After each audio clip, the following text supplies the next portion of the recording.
एक तरफ आर्य समाज की और आर्य समाज से निकली एक परंपरा है जो इस बात को कहते हैं कि गायत्री मंत्र बोलने का, सुनने का सबको अधिकार है। दूसरी तरफ हमारे पौराणिक धर्मगुरु कथाकार है जो इस बात को कहते हैं कि गायत्री मंत्र सार्वजनिक स्थल पर नहीं बोलना चाहिए और महिलाओं को तो विशेष करके बोलना ही नहीं है, इसका जाप ही नहीं करना है। मैं उनसे ये पूछना चाहता हूं कि आज बहुत सारे समाज में धर्मगुरु हैं, सभी धर्मगुरु अपने शिष्यों को मंत्र दे रहे हैं, लेकिन जो हमारे शास्त्र में जिस मंत्र को गुरु मंत्र कहा गया उस मंत्र का उपदेश कोई भी धर्मगुरु अपने शिष्यों को नहीं देता है। और उनके तथाकथित अपने मंत्र बने हुए हैं, अपनी दुकानें खोली हुई धर्मगुरु लोगों ने, और वो अपनी बात उनके कान में कह देते हैं और ये भी कह देते हैं कि अगर इस बात को किसी को बताया तो तुमको पाप लगेगा, गुरु मंत्र किसी को बताना नहीं चाहिए। आप सोचिए, यदि गुरु मंत्र को बताने मात्र से पाप लगता है तो उसको जपने में कैसे पुण्य आपको प्राप्त हो सकता है, पहली बात। दूसरी बात मैं ये कहना चाहता हूं कि क्या आप ऐसी गलत शिक्षा लोगों को दे रहे हैं जो बात बताने योग्य नहीं है। मंत्र का मतलब होता है विचार। आपने यदि अपने शिष्य को कोई अच्छा विचार दिया है तो उस विचार का प्रचार प्रसार होना चाहिए। समाज में अच्छाई तभी फैलेगी जब अच्छी चीजों का समाज में प्रचार प्रसार होगा। तो ये जो गुरु मंत्र देने की, कान में गुरु मंत्र देने की जो परंपरा है, ये पूरी पौराणिक परंपरा है, गलत परंपरा है। एक तरफ हमारे पौराणिक धर्मगुरु अपने शिष्यों को कान में मंत्र देते हैं और एक तरफ आर्य समाज के लोग हैं जो मैदान में मंत्र देते हैं, किसी से घबराते नहीं है। गायत्री मंत्र सच्चा गुरु मंत्र है क्योंकि हमारे यहाँ 16 संस्कार है और 16 संस्कारों के अंदर जो अपना वेदारंभ और उपनयन संस्कार है, वहां पर गुरु जी के द्वारा सबसे पहले शिष्य को इसी मंत्र का उपदेश दिया जाता है, इसलिए यह मंत्र गुरु मंत्र भी कहलाता है। वैसे तो इसके बहुत सारे अर्थ हैं, सावित्री मंत्र भी इसको कहते हैं और महामंत्र भी इसको कहते हैं, गायत्री मंत्र भी इसको कहते हैं, लेकिन गुरु मंत्र इसको इसलिए स्पेशल कहा जाता है क्योंकि गुरु जी के द्वारा सबसे पहले शिष्य को इसी मंत्र को जपने का, इसी की साधना करने का उपदेश दिया जाता है, इसलिए गुरु मंत्र है।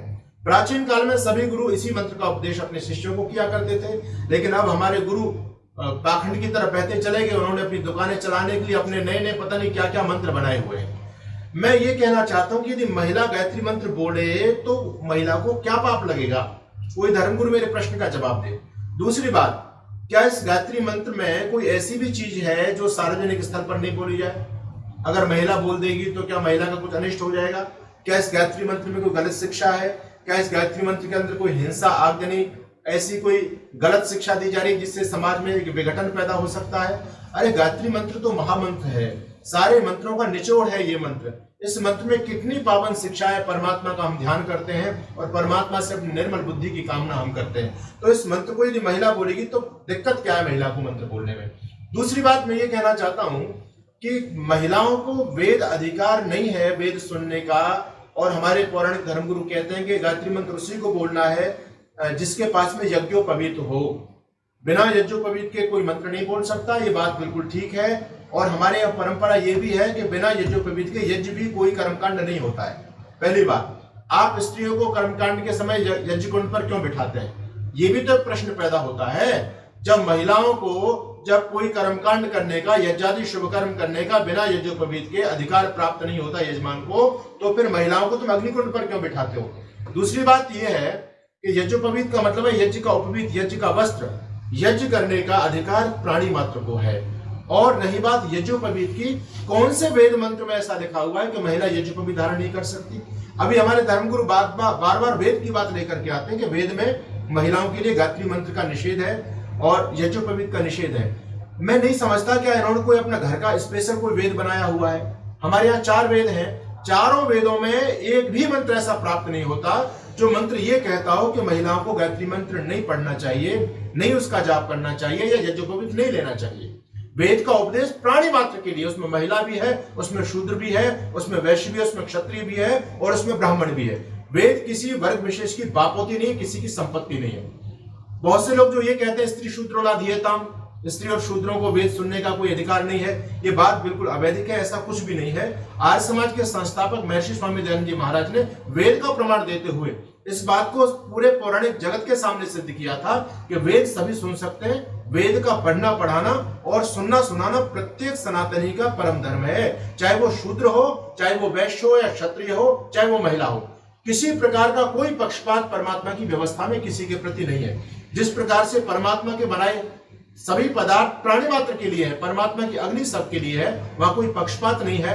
परमात्मा का बनाया सूर्य सबके लिए है, परमात्मा की बनाई वायु सबके लिए है।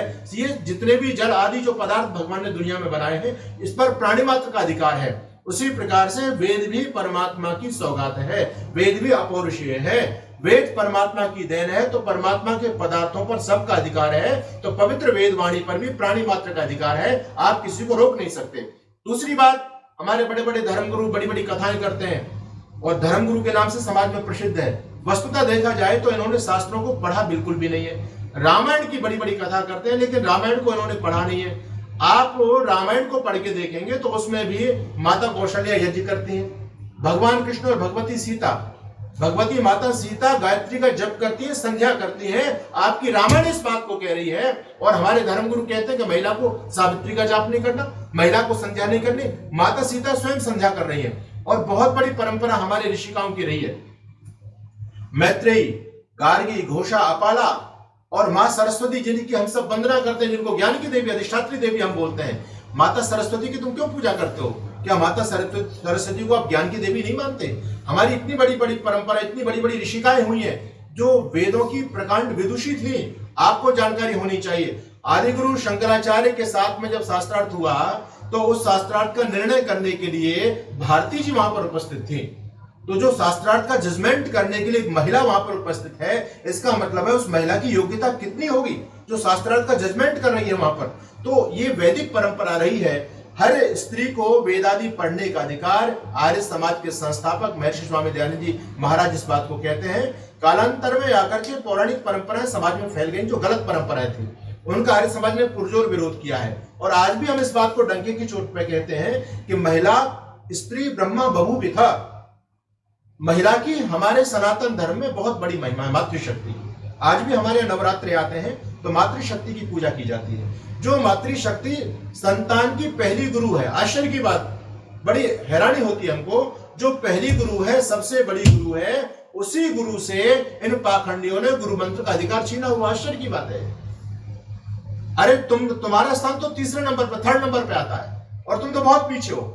बच्चे का सबसे पहला गुरु, सबसे बड़ा गुरु, जिसकी उपासना करना, जिसकी सेवा करना प्रत्येक सनातनी का धर्म होता है, वो होती है माँ। हमारे शास्त्रों में कहा, उपाध्याय दश आचार्य आचार्याणाम शतम पिता सहस्त्रम तु पितृमाता गौरवेण अतिरिच्यते। एक माँ का दर्जा संतान के लिए लगभग 10 लाख अध्यापकों के बराबर एक माँ होती है। आप सोचिए कितना बड़ा दर्जा सनातन धर्म के अंदर माननीय मातृशक्ति को दिया गया है। लेकिन हमारे पौराणिक बंधु कहते हैं कि नहीं, इनको मंत्र पढ़ने का अधिकार नहीं है। अरे इनको क्यों अधिकार नहीं है भाई? क्या ये अपवित्र है? यदि मातृशक्ति अपवित्र है तो तुम पवित्र कैसे हो सकते हो? तुमने भी तो उसी मातृशक्ति की कोख से जन्म लिया है। इन प्रश्नों का किसी पौराणिक विद्वान के पास में कोई जवाब नहीं है। हम आर्य समाज के विद्वान इस बात को चैलेंज के साथ में कहते हैं, इन चीजों पर डिबेट होनी चाहिए। आज हमारा मीडिया जो चतुर्थ स्तंभ कहलाता है समाज का, वो बहक चुका है। जो डिबेट के मुद्दे हैं वहां पर मीडिया भी आना नहीं चाहता। बेकार की खबरें चलती हैं समाज के अंदर। कभी किसी महिला के बारे में, भी पाकिस्तान से वो एक महिला बक करके आई है, सारे चैनलों पर उसी का पूरी स्टोरी चलाई जा रही है। 8-10 दिन हो गए, नॉन स्टॉप वही चल रहा है। इनसे समाज का क्या भला होगा? इन चीजों से इनसे समाज क्या सीखेगा? अरे इससे कोई यही तो शिक्षा लेगा कि कोई दूसरा लड़का भी अपने मन में सोचता हो, कोई पॉपुलैरिटी प्राप्त करने का ये बहुत अच्छा माध्यम है, मैं भी ये गेम खेलूं और किसी विदेश की लड़की को फंसा करके आ ले आऊं। यही तो समाज में व्यभिचारी तो फैलेगा इन चीजों से।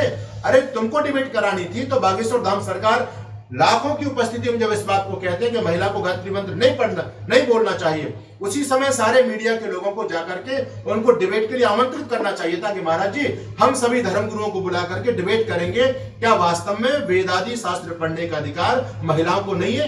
क्या शूद्रों को वेद सुनने और पढ़ने का अधिकार नहीं है? ये डिबेट का मुद्दा होना चाहिए। लेकिन जो डिबेट के मुद्दे, वहां पर कोई भी ना तो कोई पत्रकार आना चाहता, ना कोई धर्म गुरु आना चाहता। कभी कुरान पर डिबेट होती है तो हम लोग बड़े प्रसन्न होते हैं। मैं कहता हूं अब समय आ चुका है, अब हमको इन धार्मिक मुद्दों पर भी डिबेट करनी चाहिए। नहीं तो हमारे धर्म के नाम पर नई नई मान्यताएं समाज में पैदा हो रही है। कूड़ा कबाड़ा सनातन धर्म के अंदर घुस चुका है। इस कूड़े कबाड़े को निकालने के लिए सभी धर्म गुरुओं को एक शास्त्रार्थ के मंच पर आना पड़ेगा। डिबेट होनी चाहिए, शास्त्रार्थ होना चाहिए। दूध का दूध और पानी का पानी मीडिया के माध्यम से जन सामान्य के बीच में जाना चाहिए कि सच्चाई क्या है, लोगों को पता तो चले। तो मैं सभी अपने धर्मयुक्त यूट्यूब चैनल के माध्यम से सभी दर्शकों से निवेदन करूंगा, इस वीडियो को आप ज्यादा से ज्यादा फैलाएं, पूरे हर सनातनी तक इस वीडियो को फैलाएं। और मैं चैलेंज के साथ में इस बात को कहता हूं, कोई भी धर्मगुरु इस बात को लेकर के मेरे से डिबेट कर सकता है, शास्त्रार्थ कर सकता है। ऋषि दयानंद और आर्य समाज हमेशा मातृशक्ति का सम्मान करते हुए आए हैं, और आज भी हमारे गुरुकुलों की आचार्य बहनें जो 4-4 वेदों की ज्ञाता है, उनके सामने कोई पाखंडी टिक नहीं सकता।